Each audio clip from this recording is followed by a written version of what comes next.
안녕하세요. 책을 읽고 함께 나누는 북훈입니다.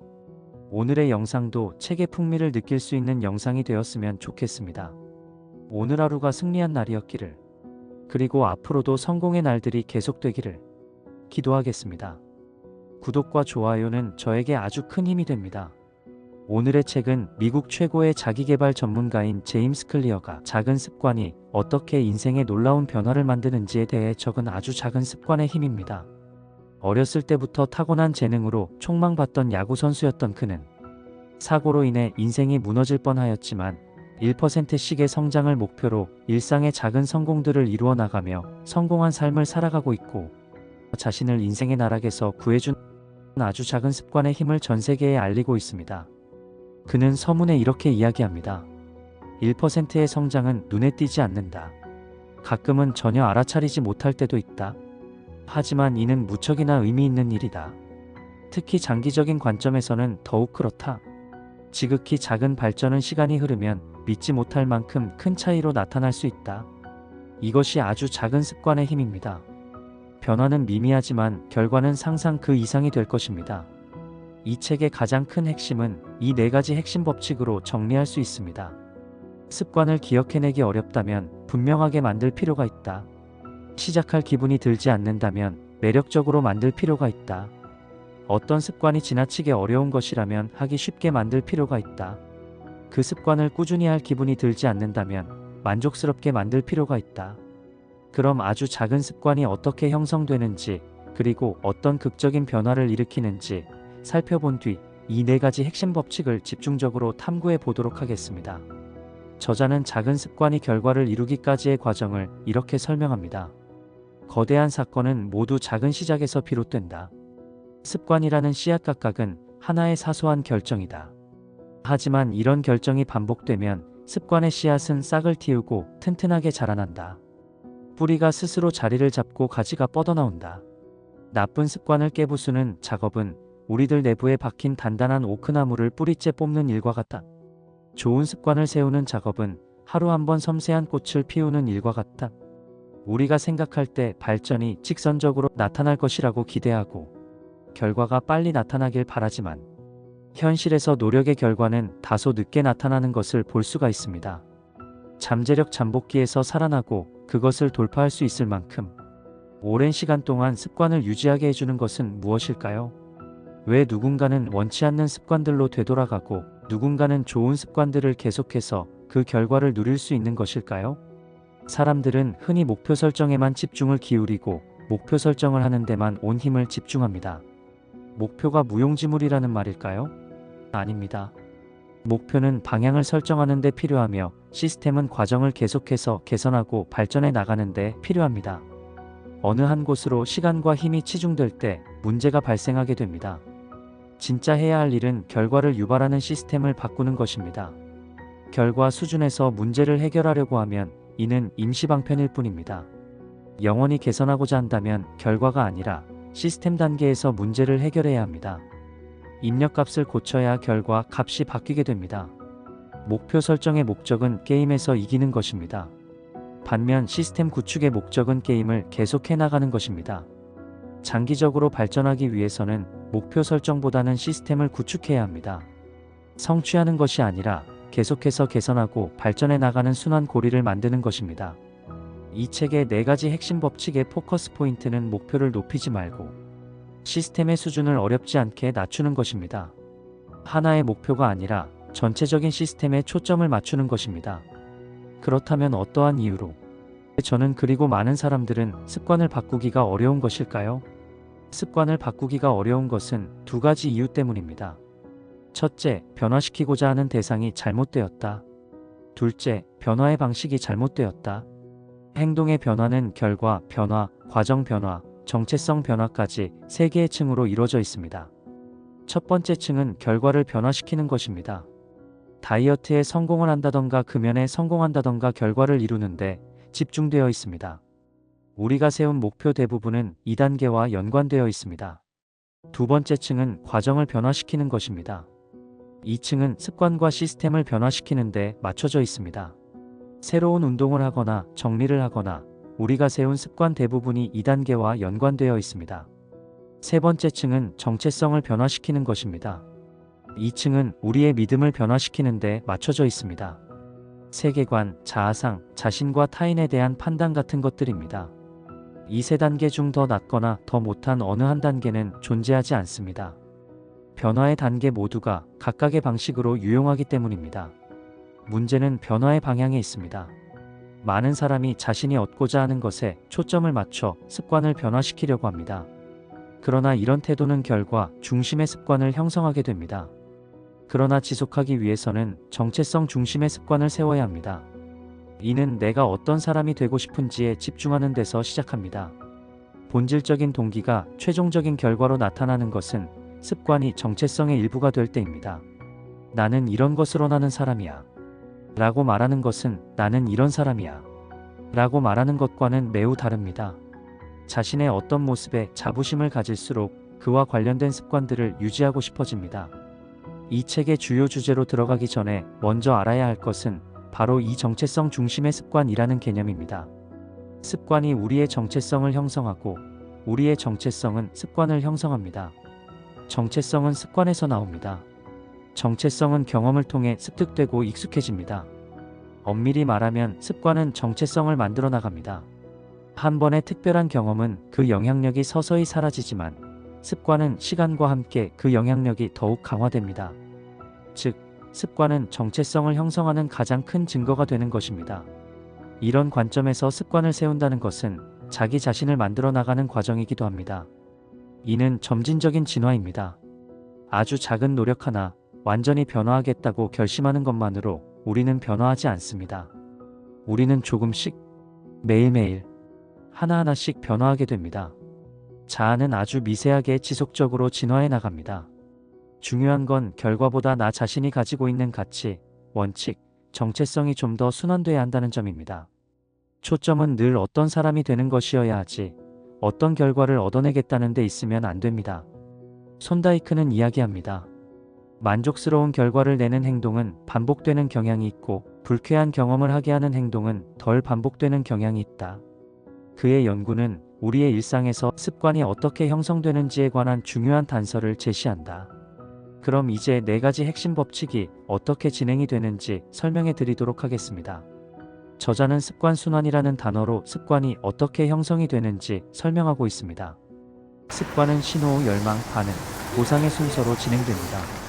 첫 번째는 신호입니다. 신호는 뇌가 행동을 시작하게끔 자극합니다. 여기에는 보상이 예상되는 정보가 약간 있습니다. 우리의 정신은 보상이 어디 있는지 단서를 찾기 위해 끊임없이 외적 환경을 분석하게 됩니다. 신호는 보상에 가까워지는 첫 번째 지표이기 때문에 이는 열망으로 이어집니다. 열망은 두 번째 단계로 모든 습관 뒤에 있는 동기적 힘입니다.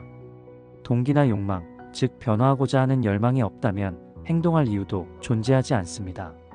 우리가 열망하는 것은 습관 그 자체가 아니라 그것이 가져올 변화이기 때문입니다. 세 번째는 반응입니다. 반응은 우리가 수행한 실제 습관으로 생각이나 행동을 형성할 수 있습니다. 어떤 행위를 할 때 생각보다 훨씬 큰 육체적, 정신적 노력이 필요하다면 우리는 그 일을 하지 않게 됩니다. 네 번째는 보상을 가져다 줍니다. 보상은 습관의 최종 목표입니다. 신호는 보상을 알아차리는 일에 관한 것입니다. 열망은 보상을 원하는 일에 관한 것입니다. 반응은 보상을 얻어내는 일입니다. 우리는 두 가지 목적에서 보상을 추구하게 됩니다. 첫째, 보상에 만족한다. 둘째, 보상을 통해 배운다. 보상의 첫 번째 목적은 열망을 충족시키는 것입니다. 최소 한순간이라도 보상은 만족감을 제공하고 열망을 줄입니다. 둘째, 우리는 보상을 통해 어떤 행위가 미래에 기억할 만한 가치가 있는지 배우게 됩니다. 우리의 뇌는 보상 탐지기입니다. 살아가는 동안 우리의 감각신경 시스템은 우리의 욕망을 충족시키고 기쁨을 가져다 줄 행위를 끊임없이 탐색합니다. 기쁨이나 실망은 뇌가 유용한 행위와 쓸모없는 행위를 구분하도록 돕는 피드백 메커니즘의 일부입니다. 보상은 피드백 순환을 끝내고 습관 사이클을 완성시킵니다. 이것들은 우리가 살아있는 매 순간 움직이는 사이클을 만들어냅니다. 우리는 계속 환경을 살피고 다음에 무슨 일이 일어날지 예측하고 다른 반응을 시도해보고 결과에서 배움으로써 습관을 형성합니다. 어떤 행동이든 4단계 중 하나라도 충족시키지 못하면 습관이 되지 않습니다. 신호를 제거하면 습관의 단계로 들어가지 않게 되고, 열망이 감소하면 동기가 부여되지 않고, 반응이 어려우면 그 행동을 할 수가 없습니다. 보상이 욕구를 충족시키지 못하면 나중에 그 일은 다시 할 이유가 없어집니다. 첫 3단계가 없다면 행동은 일어나지 않습니다. 4단계 모두 없다면 행동은 반복되지 않게 됩니다. 그럼 처음 이야기한 4가지 핵심 법칙을 좋은 습관과 나쁜 습관으로 나누고 이를 순환 습관의 순서와 연결해서 보도록 하겠습니다. 첫 번째는 신호입니다. 좋은 습관은 분명하게 만들어라. 나쁜 습관은 보이지 않게 만들어라. 첫 번째 법칙은 분명해야 달라진다입니다. 아직도 어떤 습관에 대해 평가하기 어렵다면 다음과 같은 질문을 해보세요. 이 행동은 내가 바라는 사람이 될 수 있게 하는가? 이 습관은 내가 원하는 정체성을 쌓아가는 한 표가 되는가? 위배되는 한 표가 되는가? 행동 변화는 늘 인식에서 시작됩니다. 큰 소리로 말하거나 습관 점수표를 작성하는 것 같은 전략은 자신의 습관을 알게 해줍니다. 그리고 어떤 신호가 그것을 불러일으키는지 집중하게 되어 우리에게 이득이 되는 반응을 할 수 있게 도와줍니다. 몇 가지 좋은 방법을 알려드리겠습니다. 첫 번째는 실행이도입니다. 언제 어디서 행동할지 사전에 계획을 세우는 것입니다. 예를 들면 나는 언제 어디서 어떤 행동을 할 것이다. 만약 유튜브를 만드는 것을 예로 든다면 나는 저녁 6시에 집 작업 공간에서 아주 작은 습관의 힘 유튜브 영상을 제작할 것이다. 라고 명확하게 만드는 것입니다. 두 번째 방법은 습관 쌓기입니다. 새로운 습관을 세우는 가장 좋은 방법 중 하나는 이미 매일 하고 있는 현재의 습관이 무엇인지 파악한다면 그 위에 새로운 행동을 쌓아 올리는 것입니다. 예를 들면 나는 현재의 습관을 하고 나서 새로운 습관을 할 것이다. 운동을 예로 든다면 나는 유튜브 영상을 만든 뒤 자리를 정리하고 나서 곧바로 운동복으로 갈아입고 나갈 것이다. 습관 쌓기의 핵심은 해야 할 행동을 이미 매일 하고 있는 행동과 짝짓는 것입니다. 그렇다면 인간은 어떤 신호에 가장 큰 반응을 보일까요? 환경은 인간의 행동을 형성하는 보이지 않는 손입니다. 우리 모두가 성격이 다르긴 해도 특정한 행동들은 특정한 환경 아래서 반복적으로 일어나곤 합니다. 교회에서는 속삭이며 대화를 나누고 어두운 길에서는 주변을 살피며 방어적인 태도로 행동하게 됩니다. 이처럼 일반적인 변화 대부분이 내적이 아닌 외적 환경에 따라 일어납니다. 이처럼 우리는 주위를 둘러싼 세계 때문에 변화합니다. 습관은 모두 맥락을 따릅니다. 인간의 온갖 감각 능력들 중 가장 강력한 것은 시각입니다. 그래서 우리가 보는 것에 작은 변화가 일어나면 우리가 하는 일에 큰 변화가 일어날 수 있습니다. 어떤 습관을 삶의 큰 부분으로 만들고 싶다면 그와 관련된 신호를 자주 인지할 수 있는 환경을 만들어 주어야 합니다. 환경 디자인은 우리가 자신을 통제할 수 있게 해주고 자기 삶의 설계자가 되도록 만들어줍니다. 자신의 세계를 디자인하세요. 그 세계의 소비자가 되지 마세요. 집에서도 일하고 공부하고 운동하고 취미 생활을 하고 요리하는 공간을 분리해야 합니다. 한 공간에서는 한 가지 일만 하도록 환경을 디자인하는 게 좋습니다. 신호 유발 욕구는 외부의 촉매가 나쁜 습관을 되풀이하게 만드는 강박적 갈망을 일으키는 것입니다. 습관을 버릴 수는 있지만 잊을 수는 없다. 습관이라는 정신적 홈이 뇌에 새겨지면 이를 완전히 제거하기란 거의 불가능합니다. 부정적인 환경에서 긍정적인 습관을 지속적으로 유지하는 사람을 본 적이 있으신가요? 저는 없습니다. 저 또한 부정적인 환경에서는 긍정적인 습관을 유지할 수가 없습니다. 나쁜 습관을 제거하는 가장 실용적인 방법은 그것을 유발하는 신호에 노출되는 일을 줄이는 것입니다. 올바른 행동을 하고 싶을 때마다 의지를 새로이 투입하지 말고 자신의 에너지를 환경을 최적화하는 데 더 써야 합니다. 좋은 습관을 불러오는 신호들을 분명하게 드러나게 하고 나쁜 습관을 일으키는 신호들은 보이지 않게 하세요. 두 번째는 열망입니다. 좋은 습관은 매력적으로 만들어라. 나쁜 습관은 매력적이지 않게 만들어라. 재미있게도 보상을 받았을 때와 보상이 예측될 때 뇌에서 활성화되는 보상 체계는 같습니다. 이것이 경험을 달성하는 것보다 경험을 예측할 때 종종 기분이 더 좋아지는 이유 중 하나입니다. 즉, 습관을 매력적으로 만들어야 한다는 것입니다. 보상 경험에 대한 기대가 행동의 동기를 부여하기 때문이죠. 그럼 매력적으로 만드는 방법에는 무엇이 있을까요? 유혹 묶기입니다. 원하는 일과 해야 하는 일을 짝짓는 것입니다. 현재 습관을 한 후에 내게 필요한 습관을 하는 것이죠. 그리고 내게 필요한 습관을 한 후에 내가 원하는 습관을 하는 것입니다. 예를 들면 유튜브 쇼츠 보는 것을 잠시 내려놓고 영어 단어 20개를 외워야지. 그리고 영어 단어 20개를 외우면 유튜브 쇼츠를 잠시 봐야지. 이처럼 원하는 일과 해야 하는 일을 짝짓는 것입니다. 그럼 우리는 어떤 것에 열망을 느끼게 될까요?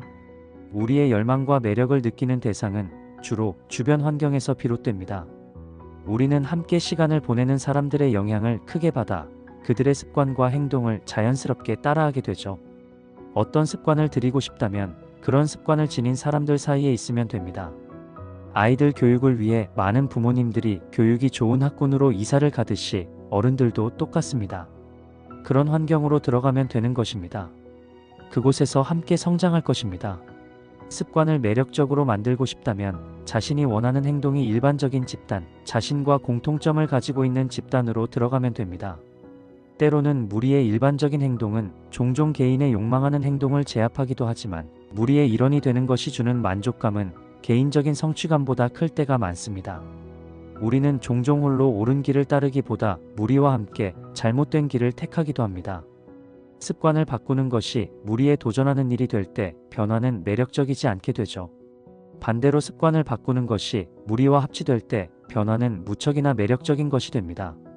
또한 우리는 지위가 높아진 사람들은 인정과 존경, 타인의 칭찬을 즐깁니다. 우리는 어떤 행동이 인정, 존경, 칭찬을 가져다 준다면 그 행동의 매력을 느끼게 됩니다. 긍정적인 느낌을 만들어 어려운 습관 역시 매력적으로 만들고 싶다면 단어 하나만 바꿔보자. 해야 한다를 해내다로 바꾸는 것입니다. 일찍 일어나 출근을 해낸다 또는 건강을 위해 오늘도 운동을 해낸다처럼 단순히 단어 하나를 바꿈으로써 각 사건에 대한 관점을 바꿔줍니다. 즉, 이런 행동들을 부담이 아니라 기회로 보도록 바꾸는 것입니다.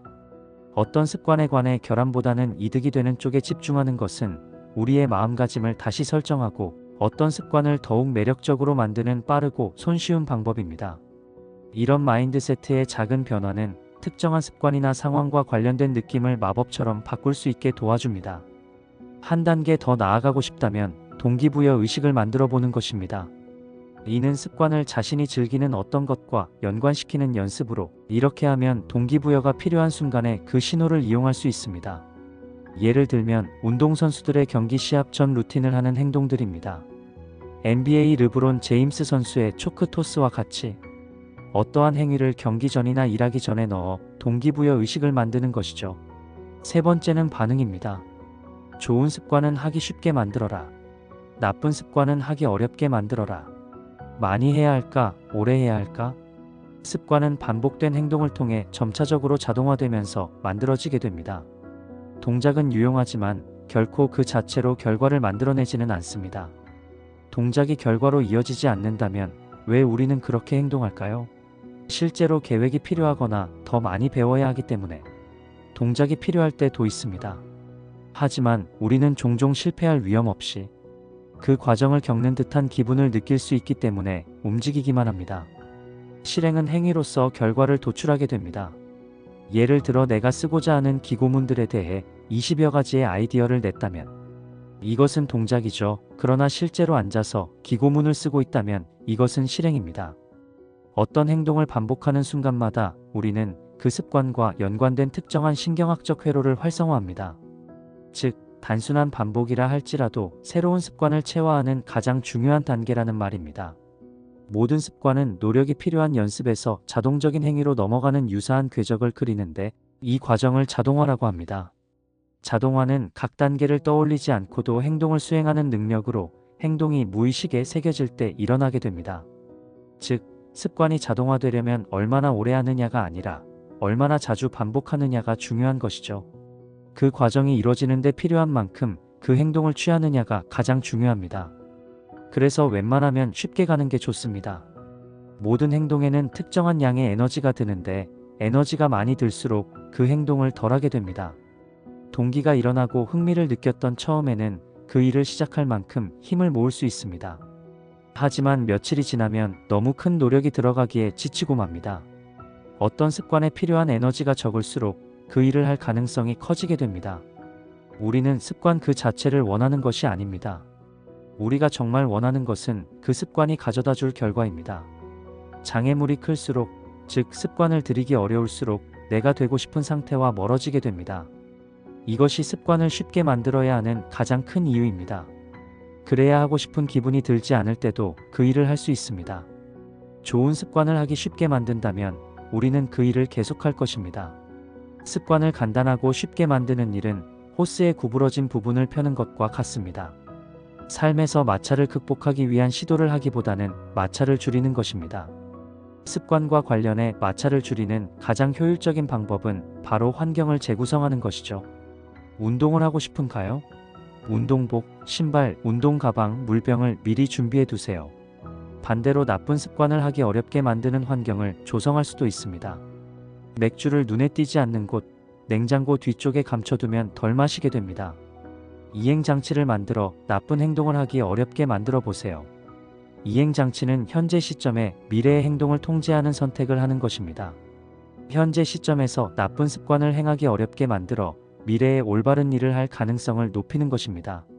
환경을 만들어 좋은 습관은 반드시 하게 만들고 나쁜 습관을 아예 하지 못하도록 할 수 있습니다.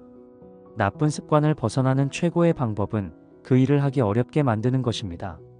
그 행동에 관한 선택지가 없어질 때까지 마찰을 늘리세요. 좋은 행동들은 더하기 쉽게, 나쁜 행동들은 하기 어렵게 만드는 환경을 마련해. 이런 변화들이 계속 생겨나고 그것들이 누적된 결과를 떠올려 보세요. 마지막으로 습관은 자동적으로 의식적인 결정들에 영향을 미치게 됩니다. 맞습니다. 하나의 습관은 단 몇 초 만에 완성될 수 있지만 이후 몇 분 또는 몇 시간 동안 우리가 취할 행동을 결정합니다. 우리는 습관이 이끄는 방향으로 행동을 하게 됩니다. 하루 동안 결정적 순간들을 제대로 다뤄야 하는 이유는 이 때문입니다. 습관은 시작점이지 종착점이 아닙니다. 습관은 체육관에 가는 택시에 타는 것이지 체육관에서 일어나는 일이 아닙니다. 습관을 쉽게 만드는 방법 하나를 알려드리겠습니다. 2분 규칙입니다. 새로운 습관을 시작할 때 그 일을 2분 이하로 하라는 것입니다. 우리는 계획을 세울 때 무척 쉬운 것에서 무척 어려운의 척도를 이용해 원하는 결과로 이끌어주는 습관 관문을 만들 수 있습니다. 목표가 마라톤을 하는 것이라고 하면 습관 관문은 운동화 끈을 묶는 것부터 시작되는 겁니다. 핵심은 뭔가 한 가지 일을 하는 것이 아닙니다. 실행하려는 습관을 완전히 체득하는 것이죠. 습관이 자리를 잡아야만 그것을 향상시킬 수도 있습니다. 마지막 네 번째는 보상입니다. 좋은 습관은 만족스럽게 만들어라. 나쁜 습관은 불만족스럽게 만들어라. 우리는 경험이 만족스러울 때 그 행동을 더 반복해서 하곤 합니다. 반대로 어떤 경험이 만족스럽지 않다면 그것을 다시 할 이유는 거의 없어지죠. 이런 이야기들은 행동 변화의 가장 기본이 되는 법칙에 관한 증거입니다. 보상을 주는 것은 반복한다. 힘든 것은 피한다. 만족스럽게 만들어라. 다음에 어떤 행동을 반복하도록 힘을 주어 자신을 응원해 주는 것입니다. 우리가 즉시적 만족감을 선호한다는 사실은 성공에 관한 중요한 진실을 보여줍니다. 대부분의 사람들은 하루 종일 만족감을 안겨주는 것들을 쫓으면서 시간을 보내죠. 사람들이 덜 지나간 길은 만족감이 지연되는 곳입니다. 그럼에도 기꺼이 보상을 기다린다면 덜 경쟁하고 종종 더 큰 보상을 얻기도 하죠. 사람들은 지연된 보상을 택해야 한다는 것을 알고 있습니다.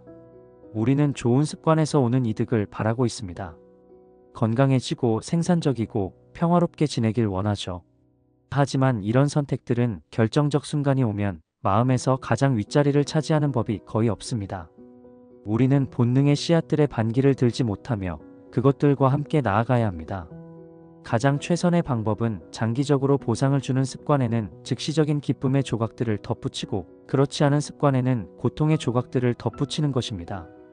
예를 들면 예금 계좌를 개설하여 거기에 아이팟 맥스 살 돈 같은 용도를 적어둡니다. 그리고 간식을 사 먹는 거나 외식을 하거나 할 때 구매하지 않으면 그 돈을 저축통장으로 옮기는 것입니다.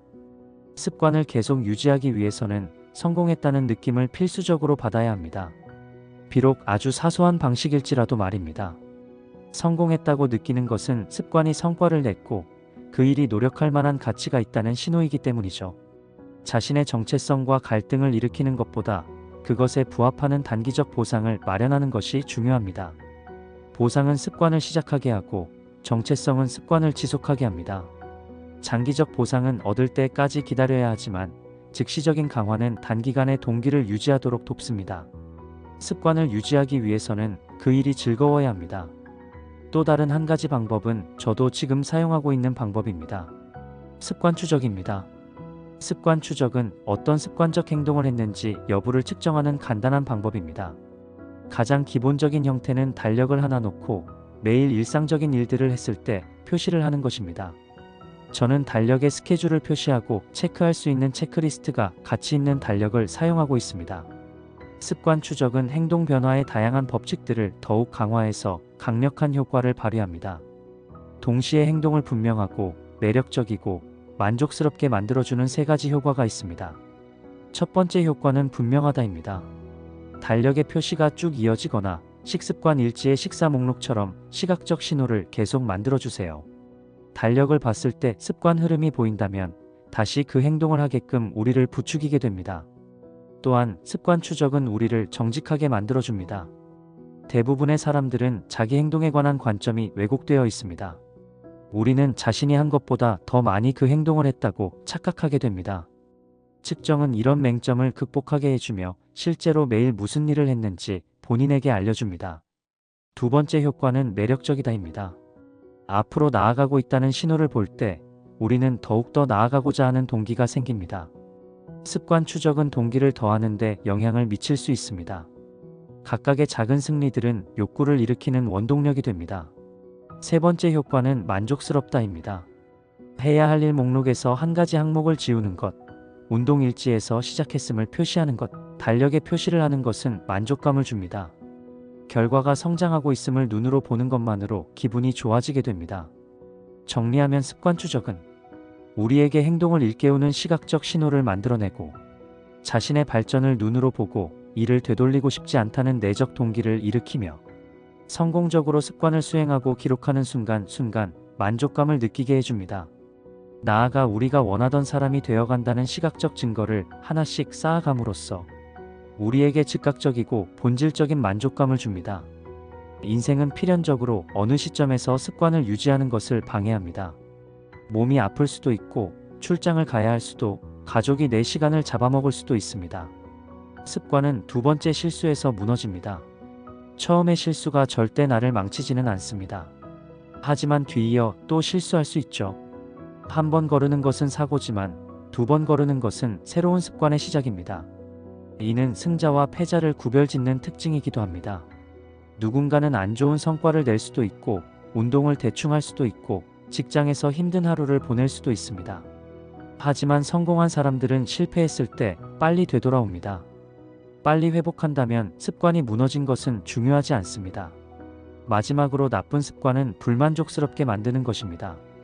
습관 계약서를 만들어 약속을 어겼을 때 그 대가는 공적이고 고통을 주는 것으로 계약서를 작성해 보는 것입니다. 습관 계약서를 만들 생각이 없다고 하더라도 책임 있는 파트너가 있으면 좋습니다. 누군가가 지켜보고 있다는 건 강력한 동기가 될 수 있습니다. 덜 미루고 덜 포기하게 되죠. 이는 즉각적인 대가이기 때문입니다. 계약을 따르지 않으면 친구들은 당신을 신뢰할 수 없다거나 게으른 사람으로 여길 것입니다. 스스로 한 약속을 지키지 못하는 것뿐만 아니라 다른 사람들과 한 약속도 지키지 못하는 것이 되는 것입니다. 이제 마지막입니다. 지금까지 습관 순환과 행동 변화의 4가지 핵심 법칙을 이야기해드렸는데요. 그러면 최고의 습관은 어떻게 만들어지는가 확인해보고 이야기를 마무리하겠습니다. 어떤 습관이든 당신이 즐겁고 만족스러운 형태가 있습니다. 그것을 찾으세요. 그 습관을 계속 유지하려면 즐거워야 합니다. 이것이 핵심 개념입니다. 계속해내는 힘은 어디서 오는 것일까요? 골디락스 법칙을 이야기해드리겠습니다. 골디락스 법칙이란 인간은 자신이 할 수 있는 적합한 일을 할 때 동기가 극대화되는 경험을 한다는 것입니다. 지나치게 어려워서도 안 되며 지나치게 쉬워서도 안 됩니다. 관리 가능한 수준만큼 어려운 도전, 즉 자기 능력의 언저리에 있는 일을 하는 것은 동기를 유지하는 데 중요한 역할을 합니다. 향상에는 섬세한 균형이 요구됩니다. 동기가 유지될 만큼 과정이 계속 진행되는 동안 우리는 자신을 극단까지 몰아가는 도전을 규칙적으로 추구해야 하죠. 어떤 행동이 계속해서 매력적이고 만족스러우려면 그 행동이 계속 새로운 느낌을 줘야 합니다. 또 다양성이 없으면 지루해집니다. 그리고 어쩌면 지루함이 자기 향상 과정에서 가장 최대의 적이 될 것입니다. 성공의 가장 큰 위협은 실패가 아니라 지루함입니다. 습관이 지루해지는 이유는 더 이상 희열을 주지 않기 때문이죠. 우리는 습관을 간신히 시작하고 꾸준히 해나가지만 어느 날엔가 분명 그만두고 싶어질 때가 왔을 때 앞으로 나아가는 것, 이것이 전문가와 아마추어의 차이를 만들어냅니다. 전문가는 스케줄을 꾸준히 따릅니다. 하지만 아마추어는 삶이 흘러가는 대로 내버려둡니다. 전문가는 자신에게 무엇이 중요한지 알고 목표를 향해 꾸준히 작업해 나갑니다. 하지만 아마추어는 삶에서 어떤 일이 급박하게 일어나면 진로에서 벗어납니다. 어떤 일을 탁월하게 해내는 유일한 방법은 그 일을 하고 또 하는 것에 끝없이 매력을 느껴야 한다는 것입니다. 우리는 지루함과 사랑에 빠져야만 합니다. 습관은 숙련의 토대를 이룹니다. 습관의 긍정적인 측면은 의식하지 않고도 그 일들을 할 수 있다는 것입니다. 반면 불리한 측면은 특정한 방식으로 그 일을 하는데 익숙해지면 자잘한 실수들에는 주의를 기울이지 않는다는 점입니다. 경험이 생겼기 때문에 자신이 더 나아지고 있다고만 여기게 되는 것이죠. 습관은 필요합니다. 그러나 숙련을 이루는데 충분 조건은 아니죠. 숙련에 필요한 건 자동화된 습관과 의도적인 연습의 조합입니다. 그래서 숙련은 이런 공식을 따릅니다. 습관 더하기 의도된 연습은 숙련. 한 가지 습관에 숙련되면 그 일에서 다시 노력해야 할 부분으로 되돌아가서 다음 습관을 구축하기 시작해야 합니다. 숙련은 성공을 이루는 아주 세부적인 요소들에 집중하는 과정이다. 어떤 기술을 내재화할 때까지 반복하고 이렇게 새로 만들어진 습관을 기초로 다음 단계로 발전해 나가야 합니다. 그렇기 때문에 한 분야에 숙련되는 과정을 보게 되면 완만한 곡선이 아닌 계단 형식으로 한 단계 한 단계 나아가는 것을 볼 수 있습니다. 습관을 체득하는 것만으로는 개선이 일어나지 않습니다. 계속해서 조정해 나가야만 합니다. 숙고와 복기는 우리가 올바른 일에 시간을 쓰고 그 과정에서 필요한 때마다 수정을 하게 해줍니다. 저자는 개인적으로 두 가지 숙고 및 복기 모드를 사용한다고 합니다. 매년 12월에는 전년도를 생각하며 연간 리뷰를 합니다. 그리고 나서 세 가지 질문을 함으로써 내가 한 과정들 또는 빼먹은 것들을 생각해본다. 올해 무엇이 잘 되었는가? 올해 무엇이 잘 되지 않았는가? 무엇을 배웠는가? 6개월 후 여름이 다가오면 건전성 보고서를 작성합니다. 이 보고서를 가지고 내 핵심 가치를 다시 논의하면서 그에 따라 생활하고 있는지 숙고하는 시간을 갖습니다. 이는 내 정체성과 내가 바라는 사람이 되기 위해 어떻게 행동할 수 있을지 생각하는 시간이기도 하다. 내 인생과 일을 움직이는 핵심 가치는 무엇인가? 어떻게 하면 지금 여기서 나답게 살고 일할까? 어떻게 하면 미래에 더 높은 기준을 세울 수 있을까? 주기적 숙고와 복기는 적당한 거리에서 거울 속의 자신을 보는 것과 같습니다. 큰 그림을 놓치지 않고 필요한 변화들을 볼 수 있습니다. 봉우리와 골짜기 하나하나에 사로잡히지 말고 전체 산세를 보도록 해야 합니다. 마지막으로 숙고와 복기는 행동 변화의 가장 중요한 측면, 하나를 다시 떠올릴 수 있는 최상의 시기를 제공합니다. 바로 정체성입니다. 다른 삶에도 길은 있습니다. 한 가지 정체성을 지나치게 붙잡고 있으면 결국은 부러지고 맙니다. 한 가지를 잃어버리면 자기 자신 전체를 잃는 것처럼 돼버리는 것입니다. 이런 정체성 상실에서 오는 충격을 줄이려면 자신이 해왔던 특정한 역할이 변화할 때조차 정체성의 중요한 측면들이 유지되도록 자신을 재규정하는 것입니다. 습관은 수많은 이득을 가져다 주지만 반대로 우리를 이전의 사고와 행동에 가두기도 합니다. 세상이 바뀌고 있을 때조차도 말입니다. 세상의 모든 것은 영구하지 않습니다. 삶은 끊임없이 변화하고 그리하여 우리는 주기적으로 과거의 습관과 믿음이 여전히 자신에게 이득을 주고 있는지를 살펴봐야 합니다. 자기 인식 결여는 독입니다. 숙고와 복기는 해독제가 될 것입니다. 결과를 지속시키는 비결은 발전을 멈추지 않는 것입니다. 일하는 것을 멈추지 않는다면 성과를 낼 수 있습니다. 운동을 그만두지 않는다면 건강을 얻을 것입니다. 배움을 그만두지 않는다면 지식을 얻을 것입니다.